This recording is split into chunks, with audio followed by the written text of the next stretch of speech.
हर हर महादेव, जय भोलेनाथ। नमस्कार दोस्तों। दोस्तों, पैसे बहुत आते हैं या फिर पैसे आते ही नहीं हैं और आते ही चले जाते हैं, तो ऐसे में क्या समझना चाहिए? यानी कि कुछ 12 दोष हैं जिनकी वजह से आपके घर में या तो लक्ष्मी ही नहीं आती या फिर बड़ी मेहनत मशक्क़त के बाद थोड़े बहुत पैसे आते हैं और वह भी खर्च हो जाते हैं। चाहे तो ज़रूरी काम में या फिर घर के ज़रूरी काम में खर्च हो जाते हैं। लेकिन सर्च खर्च सारे हो जाते हैं और आप अपने मन का कुछ भी नहीं कर पाते हैं और आप अपने जीवन में बहुत सारी कंकाली परेशानी बनी रहती है। तो यदि बरकत नहीं है और लक्ष्मी नहीं आती है, तो उसके लिए आपको क्या करना चाहिए? तो सबसे पहले देखिए आपको क्या करना चाहिए कि सबसे पहले आपको क्या करना चाहिए कि आपको सबसे पहले उपाय क्या करना चाहिए। मैं अक्सर आपको उपाय बताती रहती हूँ, लेकिन आपके सारे उपाय पूजा पाठ फेल हो जाते हैं यदि आप इन चीज़ों पे ध्यान नहीं देते हैं। यानी कि इन 12 दोष जो आपके घर में है, तो आप लाख मेहनत कर लीजिए, लाख कोशिश कर लीजिए, लेकिन घर में लक्ष्मी नहीं टिकती है। इस बात का ध्यान रखिए। तो चलिए देखते हैं लक्ष्मी जी के स्थायी वास के लिए आपको कौन से उपाय करने चाहिए। क्या करना है जिससे लक्ष्मी आपके घर में डेरा डाल ले। देखिए दोस्तों, माँ लक्ष्मी का वास होता है तो घर में हर प्रकार की सुख समृद्धि आती है और व्यक्ति के अंदर भी एक अलग प्रकार की ऊर्जा स्रोत होती है। यानी कि सकारात्मक ऊर्जा का वास होता है। और वहीं पे अगर दरिद्रता आती है और कंगाली आती है, तब बहुत ही प्रकार की परेशानियाँ आती है, बहुत समस्याएं आती है। तो इसका वर्णन करना काफ़ी मुश्किल होता है, क्योंकि हम आप तो बहुत ही छोटे इंसान हैं। जब तुलसीदास ने रामायण में लिख दिया कि दरिद्रता के समान कोई दूसरा दुख नहीं है, तो ये तो मैं हमेशा कहती हूँ कि पैसों के अलावा कोई और सुख नहीं है, लेकिन दरिद्रता के अलावा कोई और दुख दर्द नहीं है। तो इन 12 दोषों को आप नोट कर लीजिए कि ये 12 दोष कौन-कौन से हैं जो व्यक्ति को बहुत अधिक परेशान कर देते हैं।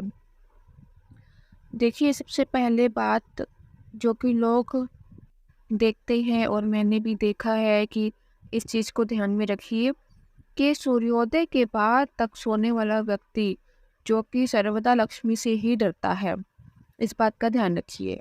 तो घर में आप चाहे पुरुष हो या महिला हो, सूर्योदय के बाद तक सोना बिल्कुल बंद कर दें। आप ध्यान दें कि आप बहुत सुबह नहीं उठ सकते या फिर 4 बजे नहीं उठ सकते, 5 बजे वो नहीं उठ सकते, लेकिन एक नियम बनाइए कि अगर सूर्योदय से के आस-पास जब सूर्य जब निकले, उससे पहले जग कर आप सूर्य देव का स्वागत करिए। आप ये निश्चय कर लें, ये एक लक्ष्मी जी के आगमन का उपाय है।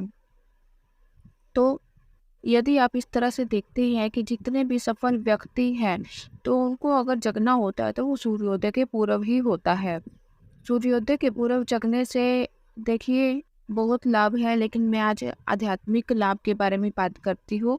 तो इसके लिए मैं आपको कई लाभ अनगिनत हैं और इसका लाभ आपको 1 से 10 दिन में देखने को नहीं मिलेंगे, लेकिन ये निश्चित है कि जो सूर्य स्वागत करते हैं, यानी कि उगते हुए सूर्य का स्वागत करते हैं, वह लक्ष्मी से कभी भी हीन नहीं रहते हैं। इस बात को नोट कर लीजिए आप। अगला उपाय मैं बता दूं कि आप जिसमें आप पर्स में पैसे रखते हैं, यानी कि जिस पर्स में आप पैसे रखते हैं, चाहे वो औरत हो या पुरुष हो, तो जिसमें आप पैसे रखते हैं उस पर्स पे भी थोड़ा गौर कीजिए, क्योंकि आप लक्ष्मी रख रहे हैं। तो जिसमें आप लक्ष्मी को रख रहे हैं, जिसमें आप अपने पैसे को रख रहे हैं, उस चीज़ का भी बहुत अधिक ध्यान रखना चाहिए। देखिए, अगर पर्स कटे-फटे हो, बिल्कुल भी नहीं रखने चाहिए। ध्यान रखिए कि आपकी लक्ष्मी जहाँ पर रहती है, वहाँ संपन्नता है, जहाँ पर सफाई रहती है, जहाँ की सारी चीज़ें बिल्कुल साफ-सुथरी क्लीन होती है, वहीं पे ही लक्ष्मी का आगमन होता है। ऐसे हमारे शास्त्रों में भी लिखा हुआ है कि जहाँ पर गंदगी को फटी हो, मैली-कुचैली चीज़ें हो, वहाँ लक्ष्मी भूल कर भी नहीं आती है, तो इनका बसेरा भी नहीं होता है। तो नारद पुराण में स्पष्ट रूप से लिखा हुआ है कि लक्ष्मी के आने के लिए सबसे पहले सफाई जितने भी आपके पास है उतनी आप घर को सजा सकते हैं, पर बिल्कुल भी साफ सुथरा रखना चाहिए। वैसे तो होना यह चाहिए कि आप प्रतिदिन हर दिवाली पे आप अपने पर्स को बदल लीजिए। यह एक बहुत बड़ा उपाय है जिस पे आपको ध्यान देना होगा।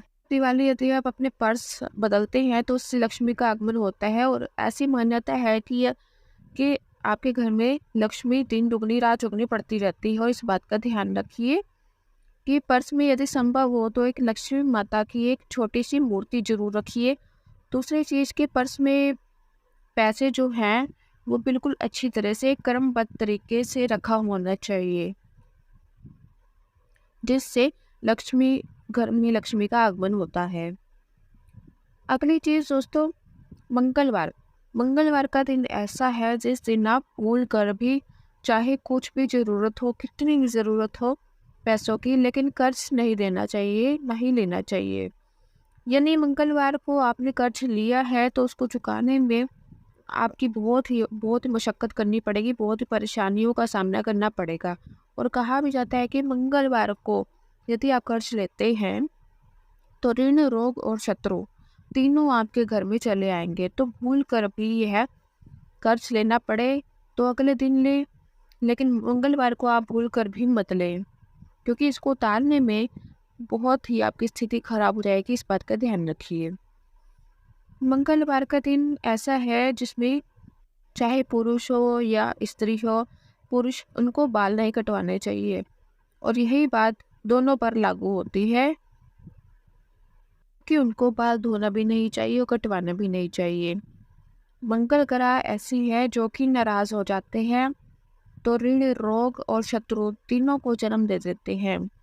तो इसलिए मंगलवार के दिन स्त्रियों को अपने थ्रेडिंग नहीं करानी चाहिए, बाल नहीं कटवाने चाहिए, नाखून नहीं कटवाने चाहिए, यहाँ तक कि बाल धोने भी नहीं चाहिए मंगलवार को। यह दिन जो है कड़े वार के अंतर्गत आते हैं, यानी कि खड़वार कड़े वार के अंतर्गत आते हैं। तो उस दिन ऐसा नहीं करना चाहिए। मंगल ग्रह यदि रुष्ट होते हैं तो मैंने कहा कि ये तीनों तीनों चीज़ आ जाते हैं। इस बात का ध्यान रखिए। और अगली चीज़ है दोस्तों कि घर में कभी भी कबाड़ को इकट्ठा नहीं होने देना चाहिए। बहुत लोग होते हैं जिनका घर में बहुत से कबाड़ पड़े रहते हैं, पुराने डिब्बे पड़े होते हैं, या फिर आप जिसमें ऑनलाइन की शॉपिंग की हो, कुछ ऐसे डिब्बे होते हैं जो आपके काम के भी नहीं होते हैं, लेकिन वर्षों से आप उसे संभाल के रख देते हैं। बहुत सारी चीज़ें ऐसी होती है जिन पर आपका ध्यान भी नहीं जाता है। इन चीज़ों से अपना मुंह हटाने की आवश्यकता है, क्योंकि जहाँ पर खाली डिब्बे होते हैं वहाँ पर राहु का वास होता है। घर में टूटे फूटे बर्तन हैं, यानी कि जिनका इस्तेमाल आप कभी भी नहीं करते हैं, जिन बर्तनों में छेद हो चुका है, जिनमें आप खाना नहीं खाते हैं, पानी नहीं पीते हैं, या फिर आप इस्तेमाल में ले रहे हैं टूटे बर्तनों को, तो बिल्कुल आप इसको बदल देना चाहिए, क्योंकि ये बहुत ही बड़ा दरिद्रता लाने वाला कार्य है, जिसे आपको अपने घर में बहुत ही एकदम बदल देना चाहिए। घर में चप्पल बहुत ज़्यादा है और आप उसका इस्तेमाल नहीं करते हैं, यानी कि कभी कभी छोटे छोटे बच्चों की चप्पलें होती है जो जो कि बहुत छोटी हो जाती है, तो हम उसका त्याग नहीं कर पाते हैं, तो हमें इन सब चीज़ों से बचना चाहिए। यानी कि आप जितना घर में कबाड़ा रखेंगे उतनी घर में बहुत परेशानियों का सामना करना पड़ेगा। इससे आपको कोई रोक नहीं सकता। इस बात को ध्यान रखिए कि जितना जितना घर में कबाड़ हो उसे हटा दीजिए। और अगली चीज़ मैं बता दूँ दोस्तों, इलेक्ट्रिक का सामान। दोस्तों, अगर घर में इलेक्ट्रिक का सामान बहुत ही ज़्यादा है, अगर टूटा फूटा है, उनकी मरम्मत करा लीजिए और उनको आप समय समय पर इस्तेमाल करिए। तो बिल्कुल ख़राब इलेक्ट्रिक सामान रखने से आपके शनि भी खराब हो जाते हैं, आपके राहु खराब भी हो जाते हैं। और हर व्यक्ति जानता है कि शनि या राहु खराब होने से कौन कौन सी स्थितियाँ होने लगती हैं। वैसे ही कार्य व्यवसाय का जो स्वामी कहा जाता है वो शनि को भी माना जाता है। तो ऐसे माना जाता है कि जिस व्यक्ति के घर में इलेक्ट्रिक सामान खराब रहते हैं उनके शनि भी खराब होने से उनके व्यवसाय में काम में घाटा होने लगता है, यानी कि बहुत सारी समस्याएं होने लगती है। इसलिए कहा गया है कि इलेक्ट्रिक सामान ज़रूरत से ज़्यादा ना हो, और जितने हो, यानी कि जितना अगर ज़रूरत से ज़्यादा हो तो ध्यान रखें, और अगर ख़राब हो जाता है तो उसे ठीक करा लीजिए। घर में अगर इलेक्ट्रिक सामान बहुत ज़्यादा ख़राब होते हैं तो इस चीज़ का एक और ध्यान रखना चाहिए कि इलेक्ट्रिक सामान एक तो आप रात्रि में खरीदें, यानी कि अंधेरा होने के बाद खरीदें। दूसरी चीज़ के कृष्ण पक्ष में खरीदें। इससे भी शनि प्रसन्न होते हैं और आपके द्वारा खरीदा गया सामान जो कि लंबे समय तक आपका साथ भी देता है। अगली चीज़ है दोस्तों कि घर में अगर रसोई में जूठे बर्तन होते हैं, छोड़ देते हैं, अगर तबीयत सही नहीं है या फिर किसी भी कारण से बर्तन जुड़ नहीं पाया है, तो लेकिन यदि आपने यह नियम बना लिया है कि प्रतिदिन खाना खाने के बाद अगर आप जूठा छोड़ के छोते हैं तो यह बहुत बड़ा दोष है। इससे भी लक्ष्मी की हानि होती है, क्योंकि रात को जब आप सोते हैं तो ऐसी मान्यता है कि माँ लक्ष्मी का जो भ्रमण है रात्रि में ही होता है। और रसोई घर जो है माँ अन्नपूर्णा का वास भी माना जाता है। जैसे कि आप सब जानते हैं कि मैं कई वीडियो में बता भी चुकी हूँ कि माँ अन्नपूर्णा शिव की अर्धांगिनी है। जब धरती लोक पर बहुत ज़्यादा समस्याएं हो गई हो, भूखमरी हो गई, तो भूख से मरने लगे, तो उस समय अन्नपूर्णा माता ने शिव जी को कुछ चीज़ें कही थी जो कि अभिषेक की भिक्षा के स्वरूप थी, और जिससे जो शिव जी वासियों का पेट भर सके। यह परंपरा है कि माँ अन्नपूर्णा सबके भंडार घर गृह में निवास करती है, इसलिए वहाँ की साफ सफाई का भी विशेष ध्यान रखना चाहिए। और अगली चीज़ है दोस्तों कि जब आप झाड़ू लगाते हैं तो इस बात का ध्यान रखिए कि झाड़ू लगाया हुआ पूरा कचरा आप बहुत देर तक अपने घर में ना रखिए, क्योंकि कहीं ना कहीं ये चीज़ें नकारात्मक को भी जन्म देती है। इन चीज़ों का आपके आय पर भी बहुत गहरा असर पड़ता है कि झाड़ू लगाने के बाद जो कचरा है, गंदगी है, उसे तुरंत ही आपको बाहर कर देना चाहिए। एक चीज़ और है कि मेरी वीडियो अगर आप पहले से देखते होंगे तो आपको ये बता दूं कि ये चीज़ इतनी असरदार है कि मैं आपको बिना बताए रह ही नहीं पाती हूँ। देखिए, आप अपने भोजन का कुछ हिस्सा गाय, कुत्ते या कौवे को दीजिए। जब सुबह में आप पहली रोटी बनाए तो गाय के हिस्से की होती है वो गाय को दे दीजिए। और रात में जो अंतिम रोटी होती है, यानी कि सारी रोटी बना ले, तो आखिरी रोटी आप कुत्ते को देना चाहिए। और रही बात कुएँ की, तो आप चाहे अपने भोजन का कुछ हिस्सा को छत पर डाल सकते हैं, कुछ दाने चावल के डाल सकते हैं, या फिर कुछ कच्चा अनाज भी आप सुबह नियम नियम के अनुसार आप एक मुट्ठी वहाँ पर डाल सकते हैं। चाहे वो कौवा खाए, चाहे वो चिड़िया खाए, चाहे वो कोई अन्य जीव खाए, आप जो है कौवे के हिस्से का कुछ हिस्सा छत पर डाल दीजिए। इससे होता क्या है कि आपके कुएं में जो होते हैं आपके मित्र भी वास करते हैं, और किसी जीव के पेट भरने से परमात्मा भी प्रसन्न होते हैं। और वो कहते हैं कि जो निरी अनुसार जीवन का पेट भरता है उसके लिए मैं सदैव तत्पर हूँ। तो यह एक काफ़ी पुण्य का काम है जो कि आपको बड़ी आसानी से लेने का भी मौका मिलता है। इस बात को प्रतिदिन करना चाहिए। गौ माता में आप सभी जानते हैं कि 33 करोड़ देवी देवताओं का वास होता है। इन 9 ग्रहों का भी ग्रह होता है। वह ग्रह भी प्रसन्न होते हैं यदि आप गाय को रोटी देते हैं। वहीं पर अगर आप कुत्ते को रोटी देते हैं तो उससे भी आपके ग्रह मजबूत होते हैं, शनि मजबूत होता है, राहु केतु को भी शांति मिलती है। चाहे जिस रंग का कुत्ता मिले, चाहे काला कुत्ता मिले, बस एक नियम बनाए कि रात को एक रोटी आप कुत्ते को खिलाएं। दोस्तों कि हमारे जो दूसरे ग्रंथ हैं जिसमें बताया गया है कि आपको अपना भोजन करना है, देखिए अपना पेट पालना तो पशु भी जानता है, लेकिन हम मनुष्य को अपने भोजन से पूर्व कुछ चीज़ों को भोजन देकर ही भोजन कराना चाहिए, क्योंकि इससे हमारे ऊपर भगवान प्रसन्न होते हैं, देवता प्रसन्न होते हैं और पितृ प्रसन्न होते हैं। तो इन नियमों का जिस घर में पालन होता है, साल 6 महीने में इसका असर आपको देखने को मिलता है, और ऐसी लक्ष्मी आएगी जिसका कि आपको पता भी नहीं चलेगा। यानी कि आपको लगेगा कि आपके जीवन में बहुत तरक्की जो है, परेशानियां बनी हुई थी, तो आप इस नियम को अपना लीजिए, तो आप देखेंगे कि आपके घर में लक्ष्मी का वास कैसे होता है। इन जीवों को संतुष्ट कीजिए। अगली चीज़ है दोस्तों अमावस्या तिथि। अमावस्या तिथि, जैसे कि यदि आप वीडियो ये पहले से देखते आ रहे हैं तो आप जानते हैं कि मैं प्रत्येक अमावस्या को आपको कुछ ना कुछ उपाय बताती हूँ। इस उपाय में धन लाभ के उपाय होते हैं, क्योंकि अमावस्या तिथि माँ लक्ष्मी को प्रसन्न करने का भी वार है। ऐसे में पितरों को भी प्रसन्न किया जाता है अमावस्या पे, क्योंकि शास्त्रों के अनुसार मैंने जितना भी देखा है, जितना संभव हो, यदि किसी व्यक्ति पर पितृ दोष लग जाता है, पितृ ऋण लग जाता है, तो एक बार आपके देवता आपसे प्रसन्न हो जाते हैं। लेकिन अगर पितृ दोष शांत नहीं होते हैं तो उनको शांत करने का ये एक बहुत अच्छा उपाय है, जो कि हर महीने आप कर सकते हैं। साल में 1 या 2 बार भी कर सकते हैं पितरों का तर्पण। ये लेकिन ये चीज़ें बहुत बड़ी हो जाती है, पितरों का तर्पण बहुत, अगर बड़ा घर का कोई बड़ा हो तो वो करे। यदि इसके लिए आसान उपाय है कि आप पीपल के वृक्ष में अमावस्या के दिन जल और दूध डालकर सींचिए। इससे आपके पितर भी शांत होते हैं और आपको पितृ दोष नहीं लगता है। तो ये काफ़ी आसान उपाय है, जो कि घर का कोई भी सदस्य इस तरह से, स्त्री या पुरुष कोई भी कर सकता है। तो ये बहुत ही आसान उपाय है, जो कि आप अपने दैनिक जीवन में कर सकते हैं। तो आप हर अमावस्या को ये उपाय कर सकते हैं।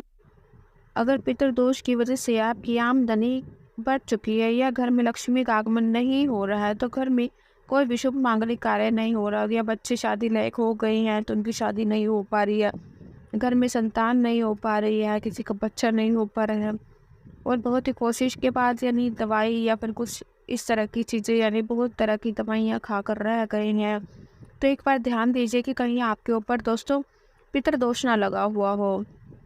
क्योंकि पितृदोषों का लक्षण यह है भी, देखा गया है कि उससे मांगलिक कार्य भी रुक जाते हैं, घर में मांगलिक कार्य भी रुक जाते हैं और संतान की वृद्धि भी रुक जाती है। तो इसलिए मैं आपको बता दूँ, यहाँ देखिए, अमावस्या का पूजन करना बहुत ही ज़रूरी है। और अगली चीज़ मैं आपको बता दूँ दोस्तों कि घर में अमावस्या के दिन और पूर्णिमा के दिन अपने घर की दहलीज को धोकर उसके ऊपर स्वास्थ्य बनाना माँ लक्ष्मी जी के आगमन का मान होता है। तो घर में अमावस्या हो, पूर्णिमा हो, शनिवार हो, तो आप अपने घर के मुख्य दरवाजे को अच्छे से साफ कर लीजिए, चाहे वो आप चंदन से, चाहे वो रोली से। तो स्वास्तिक से अपने घर के दोनों तरफ, घर के मुख्य दरवाजे पर आप ये चंदन से या रोलिंग से स्वास्तिक का चिन्ह बनाएं। इससे माँ लक्ष्मी का आगमन आपके घर में भी होता है। अगली चीज़ है कि घर में प्रतिदिन संध्या के समय ध्यान रखिए कि प्रतिदिन संध्या के समय आपको कुछ न कुछ धूप या सुगंधित वस्तुएं माँ लक्ष्मी के नियमित रूप में जरूर दिखाना है। जैसे घर में कोई धूप बना ले, या फिर चंदन की लकड़ी का धूप नहीं कर सकते तो बाजार में रेडीमेड धूप आती है, वह भी आप कर सकते हैं। अपने मंदिर में सर्वप्रथम ये धूप दिखाएं, पूरे कमरे में, पूरे घर में दिखाने के बाद घर के मुख्य दरवाजे पर दिखाएं। आप अपनी माँ लक्ष्मी का कोई मंत्र जानते हैं तो वो जपे, कोई श्री विष्णु जी का मंत्र वो जानते हैं तो वह जपे। ऐसा करते हुए आपको ये पूरे घर में दिखाकर अपने घर के मुख्य दरवाजे पर माँ लक्ष्मी का आह्वान करते हुए यह दीप दिखाना चाहिए।